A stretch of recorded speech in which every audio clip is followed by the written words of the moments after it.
सरोकार। नमस्कार, आप देख रहे हैं प्राइम टीवी और मैं हूं आपके साथ मुस्कान अजमानी। बुलेटिन की शुरुआत बड़ी खबर के साथ होगी, जहां मुख्यमंत्री योगी आदित्यनाथ आज से 2 दिवसीय वाराणसी दौरे पर जाएंगे। मुख्यमंत्री विकास कार्यों की समीक्षा के साथ ही विकास परियोजनाओं का स्थलीय निरीक्षण भी करते हुए नजर आएंगे।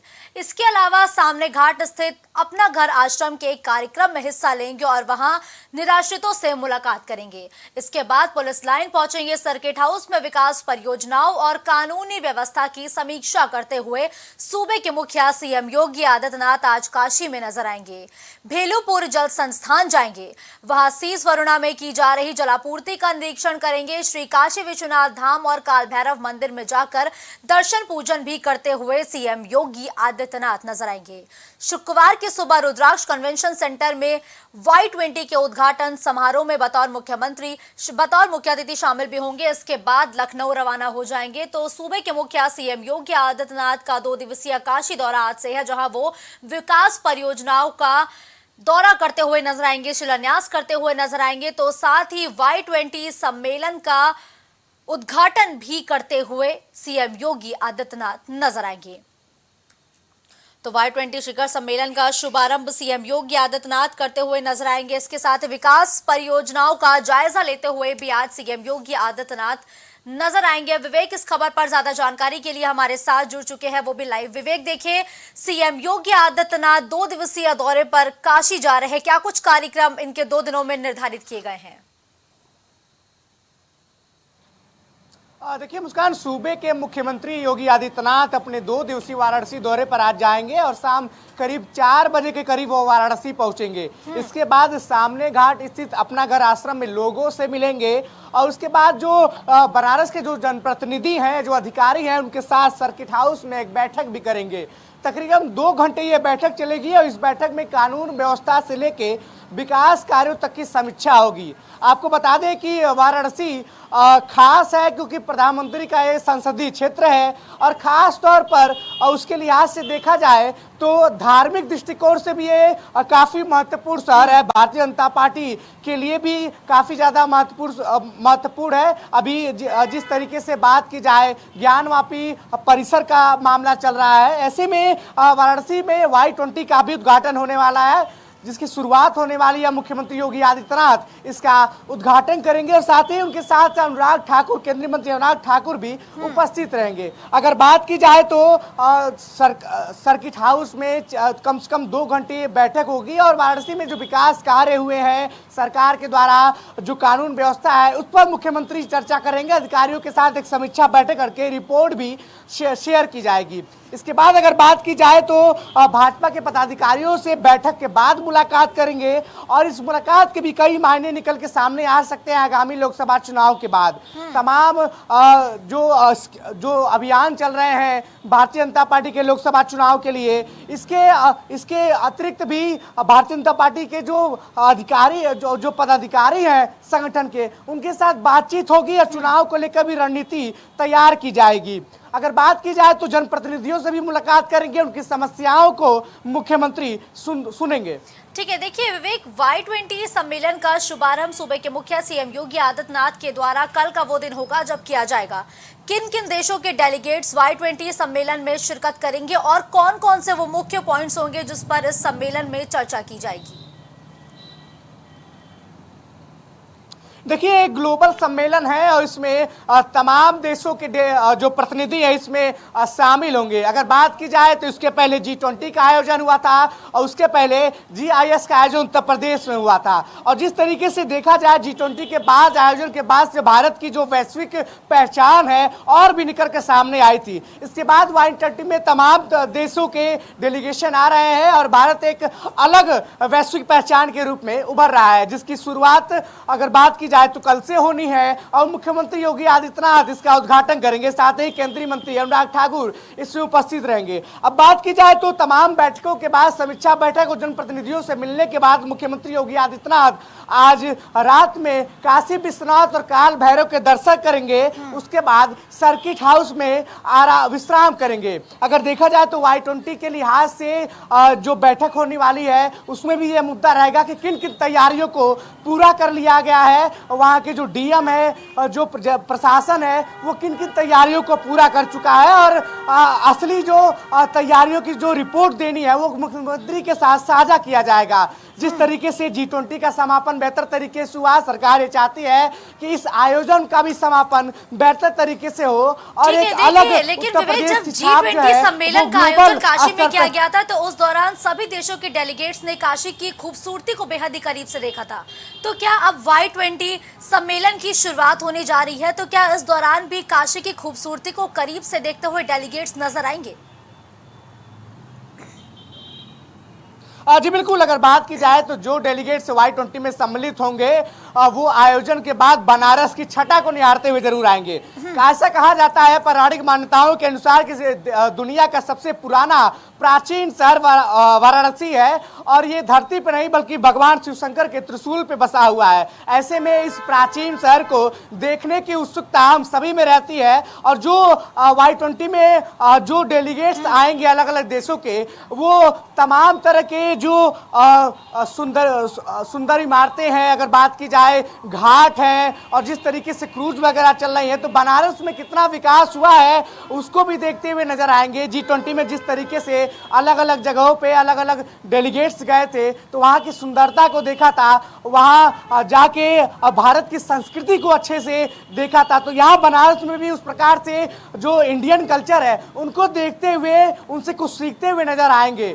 मुस्कान, ठीक है। देखिए विवेक, G20 सम्मेलन का आयोजन, Y20 सम्मेलन का आयोजन, प्रधानमंत्री नरेंद्र मोदी का संसदीय क्षेत्र काशी, जहां पर लगातार सीएम योगी आदित्यनाथ दौरे करते हैं, विकास कार्यों का जायजा लेते हुए नजर आते हैं, जनप्रतिनिधियों के साथ ही कार्यकर्ताओं और नेताओं से मुखातिब होते हैं। 2024 के चुनाव से पहले सीएम योगी आदित्यनाथ का ये जो लगातार दौरा हो रहा है, ये कितना महत्वपूर्ण है, कितना जरूरी है?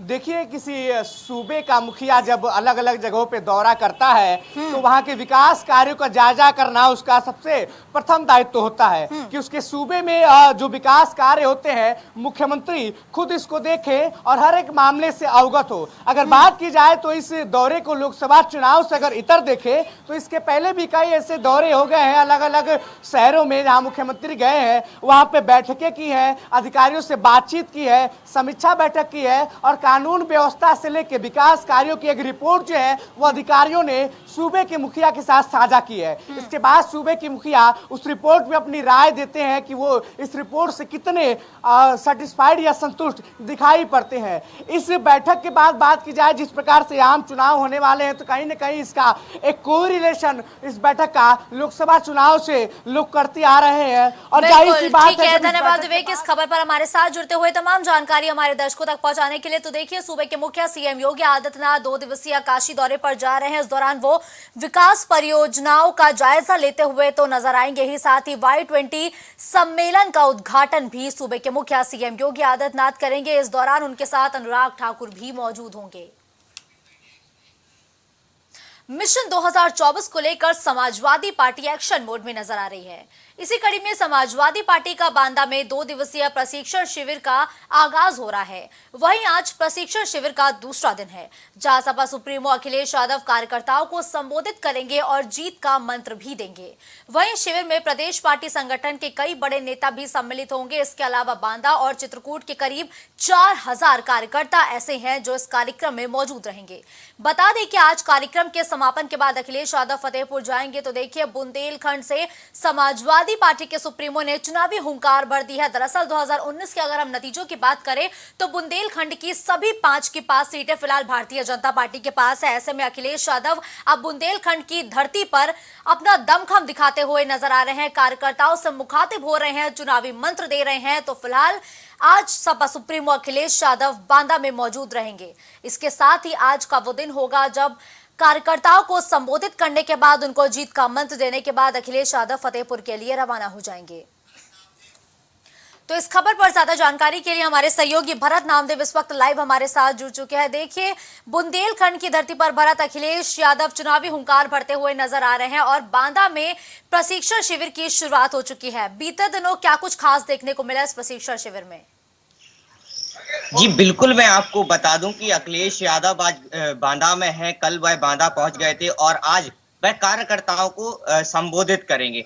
आपको बता दें कि अखिलेश यादव जो है पंडित जवाहरलाल नेहरू कॉलेज पहुंचेंगे, वहां के खेल मैदान से कार्यकर्ताओं को जो है संबोधित करेंगे। और ये कहीं ना कहीं एक बड़ा मिशन लेके वो चल रहे हैं। बुंदेलखंड में हमेशा आपने देखा होगा कि अखिलेश यादव दमखम के साथ उतरते हैं और इस चुनाव में वह कोई भी चूक करना नहीं चाहते हैं। 2024 की तैयारी वो भरपूर कर रहे हैं और अभी से उन्होंने दौरे करने शुरू कर दिए हैं और अपने कार्यकर्ताओं के साथ बैठकें शुरू कर दी हैं। जी, इस बैठक में प्रदेश के भी अहम लोग शामिल होने वाले हैं। जी ठीक है, देखिए भरत, अब आज अखिलेश यादव फिलहाल बांदा में मौजूद है, लेकिन आज के दिन ही वो इस कार्यक्रम का बांदा में समापन करते हुए फतेहपुर के लिए रवाना हो जाएंगे। फतेहपुर में किस तरीके से कार्यक्रम का आयोजन किया जाएगा और इस प्रशिक्षण शिविर में कितनी संख्या में कार्यकर्ताओं के मौजूद होने की उम्मीद है?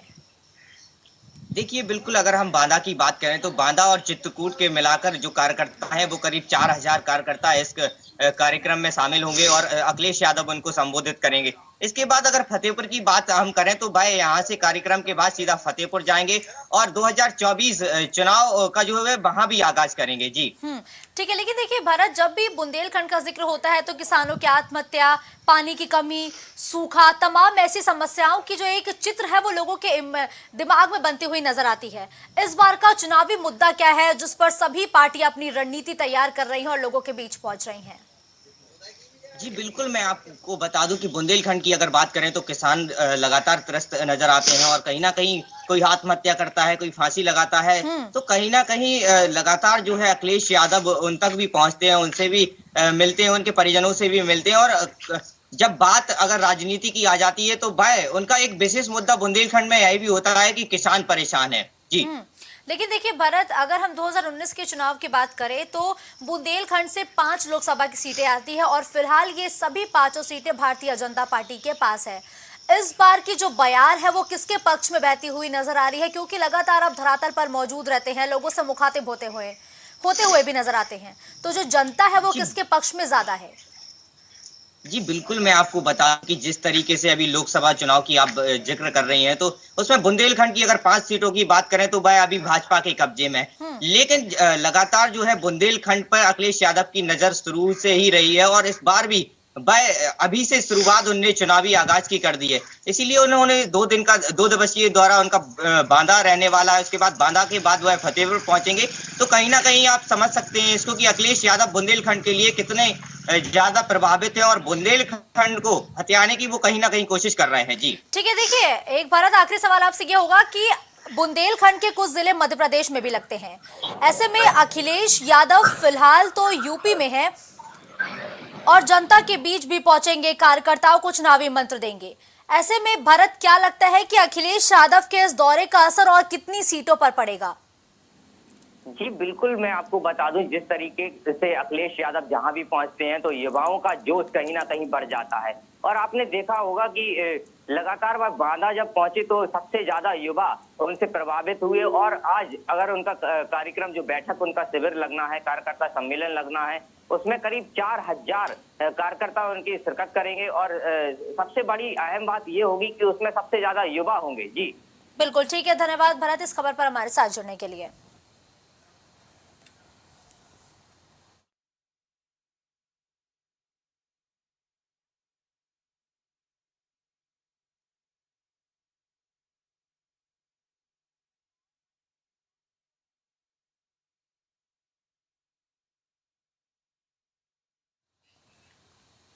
खबर मुरादाबाद से है, जहां थाना मंझोला क्षेत्र में 6 दिन पहले भाजपा नेता की गोली मारकर हत्या कर दी गई थी। हत्या का कारण चुनावी रंजिश भी बताया गया है। हत्या की साजिश संभल जिले के असमोली ब्लॉक प्रमुख के पति और बेटे ने रची थी। हत्या के लिए शूटर्स को 30 लाख की सुपारी भी दी गई थी। भाजपा नेता की हत्या का खुलासा करते हुए प्रेस वार्ता के दौरान एसएसपी हेमराज मीणा ने मीडिया को जानकारी देते हुए बताया कि भाजपा नेता अनुज चौधरी की हत्या में कई लोग शामिल हैं। पुलिस ने हत्याकांड में शामिल संभल जिले के भाजपा ब्लॉक प्रमुख संतोष देवी के बेटे अनिकेत चौधरी और उसके साथ ही नीरज पाल को गिरफ्तार करते हुए जेल भेज दिया है और घटना को अंजाम देने वाले 3 शूटर्स की तलाश लगातार जारी है। इसी पे तत्काल हमारे थाना मंझोला की टीम और मुंसिपल अधिकारी हम सब मौके पर पहुंचे। तो इस घटना के अनावरण के लिए 5 टीमों का गठन भी किया गया। उसके बाद में लगातार हम लोग इस पर काम कर रहे थे। आज इस घटना में जो शामिल जो 2 लोग हैं, जो कि ना इसमें एक जो तहरीर जब मिली थी तो इसमें 4 लोगों को नामजद किया गया था। एक अनिकेत पुत्र प्रभाकर, एक प्रभाकर और जो दूसरे थे वो अमित चौधरी और एक पुष्पेंद्र बुरा। ये 4 लोगों को इसमें नामजद किया गया था। आज इनमें से एक अभियुक्त जो नामजद अभियुक्त है अनिकेत पुत्र प्रभाकर, हाजीबेड़ा थाना एचोड़ा कम्बो ये संभल जनपद के रहने वाले। दूसरे एक व्यक्ति और इसमें नाम प्रकाश में आया है नीरज पाल पुत्र शशिपाल निवासी रेलवे कॉलोनी अथला थाना। भाजपा नेता अनूप चौधरी की हत्या का खुलासा करते हुए पुलिस ने संभल के ब्लॉक प्रमुख के बेटे और पति को गिरफ्तार कर लिया है। चुनावी रंजिश में हत्या की बात बताई जा रही है। वह इस हत्या के लिए शूटर्स को पैसे दिए गए थे। फिलहाल तीनों शूटर्स की तलाश लगातार जारी है। तो देखिए, सुपारी देकर भाजपा नेता की हत्या कराई गई थी, जिसका खुलासा अब पुलिस ने करते हुए बताया कि संभल की ब्लॉक प्रमुख के पति और बेटे इस पूरी वारदात में शामिल हैं। चुनावी रंजिश के चलते इस हत्याकांड को अंजाम दिया गया है और सुपारी देकर 3 लोगों ने भाजपा नेता की हत्या की है। फिलहाल तीनों शूटर्स की तलाश लगातार जारी है। चुनावी रंजिश को लेकर भाजपा नेता अनूप चौधरी की हत्या का सीसीटीवी फुटेज भी सामने आया था, जहां दिन दहाड़े 20 सड़क पर भाजपा नेता की गोलियों से भूनकर हत्या कर दी गई थी।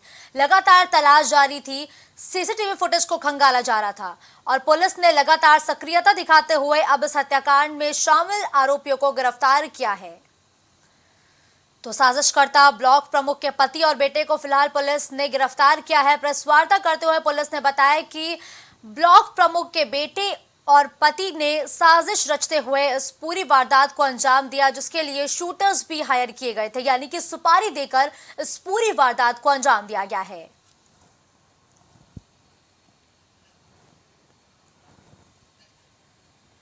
तो देखिए, भाजपा नेता अनूप चौधरी की हत्याकांड का खुलासा हो चुका है।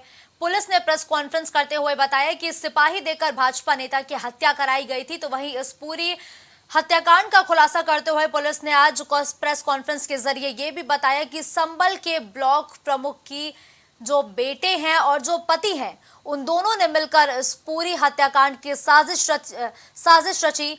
सुपारी भी दी गई है और साथ ही हत्याकांड में शामिल तीनों शूटर्स की तलाश भी लगातार जारी है।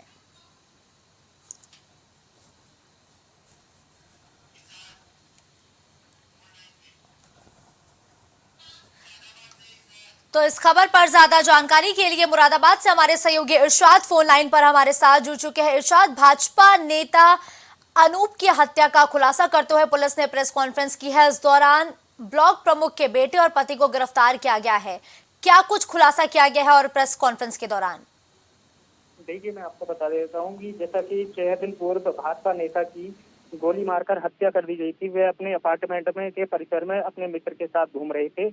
उसी दौरान 3 बाइक और एक बाइक पर 3 लोग पहुंचते हैं और जो शूटर जो कि उन्हें घूमते हैं वो वहीं पर ताबड़तोड़ गोलियां बरसाकर उनकी हत्या कर देते। इसी को लेकर के पुलिस के द्वारा 5 टीमें गठित की गई थी, जिनकी धरपकड़ जारी थी। उसी को लेकर कल जो था ये पकड़े गए 2 लोग पकड़े गए हैं, जिसमें एक तो ब्लॉक प्रमुख असमोली की जो भाजपा है उनके पति इसमें हत्या में शामिल थे और एक उनका बेटा। उसी को लेकर उनका एक बेटा। पुलिस ने प्रेस कॉन्फ्रेंस करते हुए बताया कि सुपारी देकर इस पूरी वारदात को अंजाम दिलवाया गया था। फिलहाल 3 शूटर्स पुलिस की गिरफ्त से बाहर है। उनको पकड़ने के लिए क्या कर रही है पुलिस? देखिए, पुलिस जो है उन शूटरों की धरपकड़ के लिए लगातार प्रयास कर रही है। जिस तरह से बताया जा रहा है कि इन शूटरों को जो थी 30 लाख रुपए में हत्या की सुपारी दी गई थी, जिसमें 6 लाख रुपए एडवांस दिए गए थे। हत्या के बाद में जो है पुलिस इसे पूरे मामले की पड़ताल करते हुए पहुंची। तो अभी फिलहाल जो आरोपी पकड़े गए हैं वो भाजपा जो तो ब्लॉक प्रमुख हैं उनके बेटा और उसका एक मित्र नीरज पाल पकड़े गए हैं। उसी को लेकर के ये खुलासा किया गया कि अब जो है जो शूटर इसमें 3 हैं जो जिन्होंने सुपारी ली थी 30 लाख रुपए में, उनकी धरपकड़ के लिए पुलिस का लगातार प्रयास जारी है। बिल्कुल ठीक है, धन्यवाद इस खबर पर हमारे साथ जुड़ने के लिए इरशाद। अब खबर कानपुर से है, जहां हनुमंत विहार थाने में एक युवक की संदिग्ध हालत में मौत के बाद जबरदस्त हंगामा हुआ है। परिजनों ने आरोप लगाया कि पुलिसकर्मियों ने जमीन के विवाद में एक तरफा समझौता कराने के लिए दबाव बनाया। इस दौरान उसकी तबीयत बिगड़ी तो आनन फानन में उसे कार्डियोलॉजी ले जाया गया, जहां डॉक्टरों ने उसे मृत घोषित कर दिया है। वहीं इस मामले पर जेसीपी आनंद प्रकाश तिवारी ने पुलिस के दुर्व्यवहार की बात से साफ तौर पर इनकार करते हुए कहा कि थाना परिसर में लगे सीसीटीवी में किसी भी गलत व्यवहार की पुष्टि नहीं हुई है। हॉस्पिटल उनके सहयोगियों द्वारा ले जाया गया था और उनके साथ वालों द्वारा ही उनको उस समय कार्डियोलॉजी संस्थान भी ले जाया गया, जहां पे उन्हें मृत घोषित कर दिया गया। पूरी घटना आज दोपहर 1:30 बजे से शुरू होती है, जबकि जमीन के एक विवाद को लेकर के थाने में और पीआरवी 112 में फोन आया कि एक प्लॉट को लेकर के नौबस्ता क्षेत्र में दो पक्षों के बीच में विवाद चल रहा है। चौकी प्रभारी और थाना प्रभारी वहां पे पहुंचे, वहां पे विवाद को शांत कराया, उन्हें थाना आने को कहा। प्रकरण को संज्ञान में लेकर पुलिस आवश्यक वैधानिक कार्रवाई कर रही है। जो अभी तक प्रारंभिक जांच में पता चला है, आज दोपहर में पुलिस को ये सूचना मिली थी कि थाना हनुमंत विहार क्षेत्र में दो पक्षों का एक प्लॉट पर कब्जे को लेकर विवाद हो रहा है। जिस सूचना को मिलते ही संबंधित थानाध्यक्ष और चौकी इंचार्ज मौके पर पहुंचे और दोनों पक्षों को बताया गया कि अपने कागज लेकर थाने पर आए। दोनों पक्ष अपने अपने गाड़ियों से थाने पर आए, जहां पर उनसे बात की गई और उन्हें अगले दिन मतलब कि दिनांक 17 अगस्त 2023 को एसीपी नौबस्ता के समक्ष अपने अपने कागज लेकर प्रस्तुत होने के लिए हिदायत दी गई। पूर्व सीएम अखिलेश यादव का रायबरेली में बीते दिनों भव्य स्वागत किया गया है। दरअसल अखिलेश यादव कार्यकर्ता सम्मेलन में भाग लेने के लिए चित्रकूट जा रहे थे। इस दौरान गुरबख्शगंज में समाजवादी पार्टी के ओबीसी महासभा के जिलाध्यक्ष गिरजा शंकर लोधी के नेतृत्व में अवंतीबाई लोधी का जन्मदिन का कार्यक्रम धूमधाम से चल रहा था, जिसमें अखिलेश यादव ने कहा कि आज भी भारत की पवित्र भूमि ऐसे वीर वीरांगनाओं की कहानियों से भरी पड़ी है, जिन्होंने प्रथम स्वतंत्रता संग्राम से लेकर देश के आजाद होने तक भिन्न भिन्न रूप में अपना अहम योगदान दिया है, लेकिन भारतीय इतिहासकारों ने हमेशा से उन्हें नजरअंदाज किया है। से लेकर के तमाम हमारे क्रांतिकारियों ने कुर्बानी दी और सपना यही देखा था कि गरीब हमारा खुशहाल हो, किसान हमारा खुशहाल हो, किसी तरह का जाति का धर्म का भेदभाव न हो, सब मिलकर के रहें। लेकिन जब हम पीछे मुड़ करके देखते हैं आजादी के इतने वर्षों के बाद भी और बाबा साहब भीमराव अम्बेडकर जी का संविधान लागू होने के बावजूद भी वही बातें आज भी हमारी जमीन पर दिखाई देती हैं। इसलिए हमारी आपकी लड़ाई बड़ी है, थोड़ा बहुत हम लोग कामयाब हुए हैं, लेकिन आने वाले समय में मैं आप सबसे अपील करता हूं कि लोकतंत्र को बचाने के लिए, संविधान को बचाने के लिए और ये जो आपके वोट का हक है, अधिकार है। अब खबर गाजियाबाद से है, जहां पीएफए और पुलिस ने बड़ी कार्रवाई करते हुए रामपुर से बस में तस्करी के लिए लाए जा रहे तोतों को और कछुओं को कौशाम्बी बस अड्डे से बरामद किया है। बताया जा रहा है कि इन तोतों और कछुओं को यूपी के रामपुर से दिल्ली में तस्करी के लिए लाया जा रहा था, जहां पीएफसी की टीम ने गुप्त सूचना के आधार पर बस की जब चेकिंग की तो चेकिंग के दौरान कौशाम्बी बस अड्डे पर जब बस रुकी तो उन्हें ये सब सामान बरामद हुआ है, जिसमें अधिकतर तोते की मौत हो चुकी थी, कुछ तोते ही जिंदा बचे थे। फिलहाल इस पूरे मामले में पुलिस ने एक तस्कर को गिरफ्तार भी किया है। कर लिया था पुलिस ने। आज जिस आदमी को पकड़ा है इसका नाम है फैजान उर्फ फिरोज, ये भी उस मुकदमे में फरार है। इनके खिलाफ काफी मुकदमे दर्ज हैं। तो हमें सूचना मिली थी कि तौफीक खान और शकील खान ने रामपुर से कुछ तोते भेजे हैं बस में रख के, जिनको दिल्ली के अंदर डिलीवरी करना है।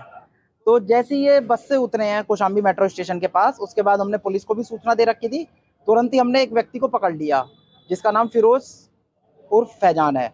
जैसे ही उसको पकड़ा, उसने जेब में बटन वाला चाकू रख रखा था, सीधा उसने चाकू से वार करा मेरे ऊपर। वो तो मेरी टीम के लोग थे, इन्होंने किसी तरीके से उसको पकड़ लिया चाकू के साथ।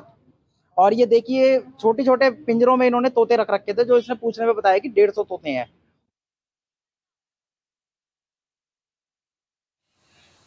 खबर हरदोई से है, जहां कोतवाली क्षेत्र के मेडिस्टार हॉस्पिटल में एक जच्चा बच्चा की मौत हो गई है, जिसके बाद परिजनों ने स्टाफ पर लापरवाही का आरोप लगाते हुए जमकर हंगामा किया, जिसकी सूचना मिलते ही पुलिस मौके पर पहुंच गई। वहीं सीओ सिटी और डिप्टी सीएमओ ने मामले में कार्रवाई का आश्वासन देकर फिलहाल लोगों को शांत कराया है, जिसके बाद पुलिस ने शव को कब्जे में लेकर पोस्टमार्टम के लिए भेज दिया है। इस दौरान आशा बहू पर भी परिजनों ने रुपए के लालच के चलते प्रसूता को प्राइवेट अस्पताल में भर्ती कराने का भी आरोप लगाया है।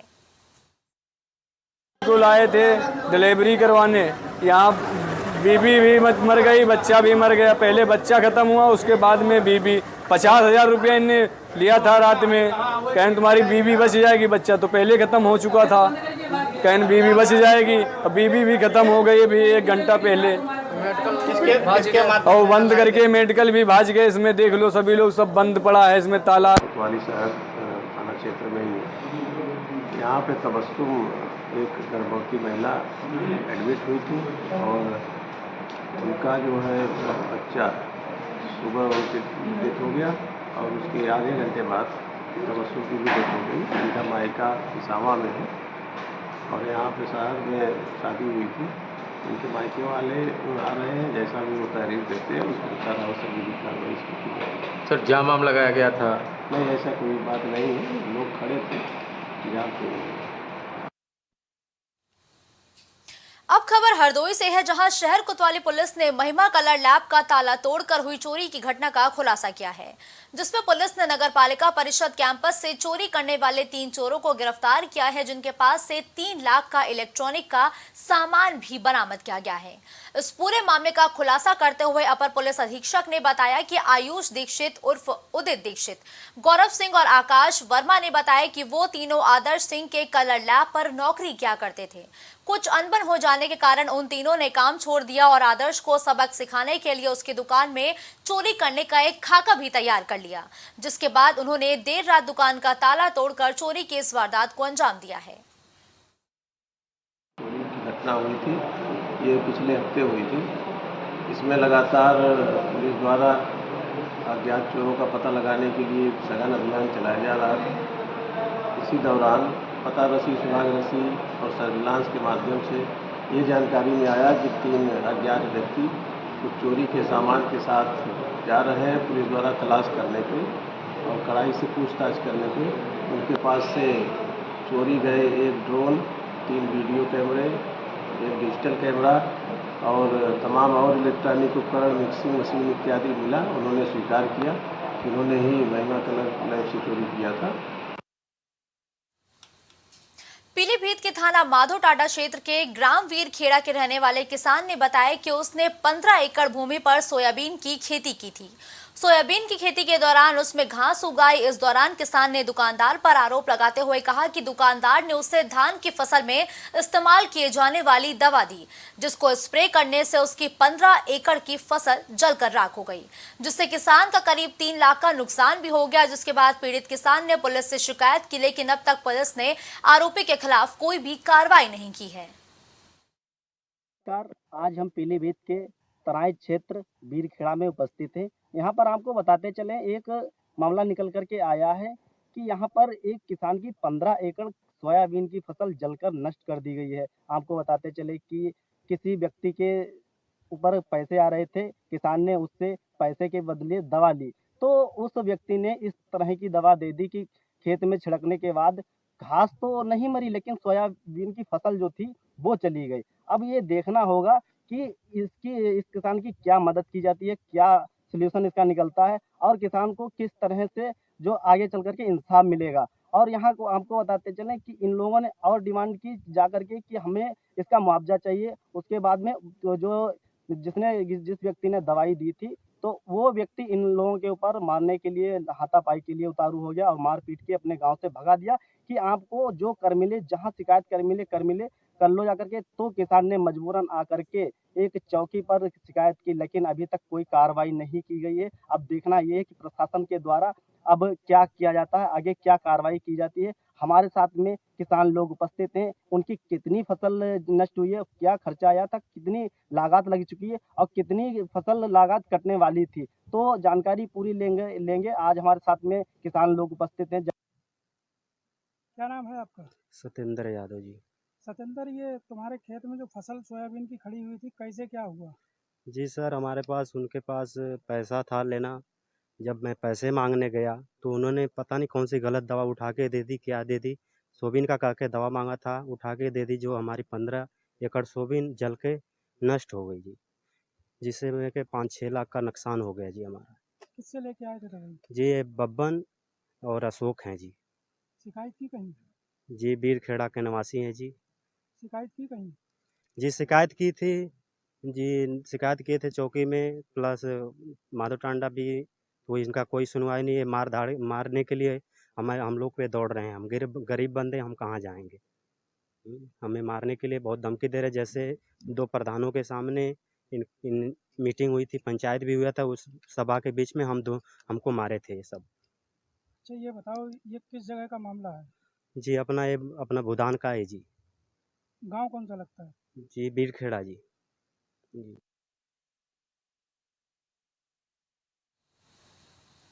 रुक करते हैं अगली खबर का, जहां मुरादाबाद के मैनाठेर कोतवाली से कुछ ही दूरी पर अचानक उस समय हड़कंप मच गया जब तेज रफ्तार आ रही स्कॉर्पियो ने बाइक को जोरदार टक्कर मार दी है, जिसमें बाइक सवार 3 लोगों में से 2 की मौत हो गई है, जबकि एक गंभीर रूप से घायल हो गया है। स्कॉर्पियो सवार लोग अपना वाहन छोड़कर मौके से फरार हो गए और हादसे का कारण तेज रफ्तार बताया जा रहा है। हादसे की खबर सुनकर मृतकों के परिजन भी मौके पर पहुंच गए, जिन्होंने मार्ग पर शव रखकर जाम लगा दिया और काफी देर तक हंगामा होता रहा। पुलिस से भी तीखी नोकझोंक हुई है। पुलिस के काफी समझाने के बाद परिजन माने तो पुलिस ने शव को कब्जे में लिया है और फिलहाल पोस्टमार्टम के लिए भी भेज दिया है। खबर कानपुर से है, जहां बांस मंडी में बने क्रॉसफिट जिम के ओनर वसीम ने अकबर हॉल में फिटनेस चैलेंज कंपटीशन का आयोजन किया, जिसमें जिम के लगभग 6 सदस्यों को सम्मानित किया गया। वहीं जिम के ओनर वसीम सीमू ने बताया कि आज शहीदों की याद में इस कार्यक्रम का आयोजन किया गया है। जिम के इस कार्यक्रम में वरिष्ठ भाजपा नेता रोहित सक्सेना, साथ ही सपा विधायक अमिताभ वाजपेयी के साथ समाजसेवी हाजी जिया मुख्य अतिथि के रूप में शामिल हुए। खबरों का सिलसिला यूं ही जारी रहेगा। देश दुनिया की तमाम बड़ी खबरों के लिए आप देखते रहिए प्राइम टीवी। कुछ भाव पुष्प। आप देख रहे हैं प्राइम टीवी, सच साहस सरोकार।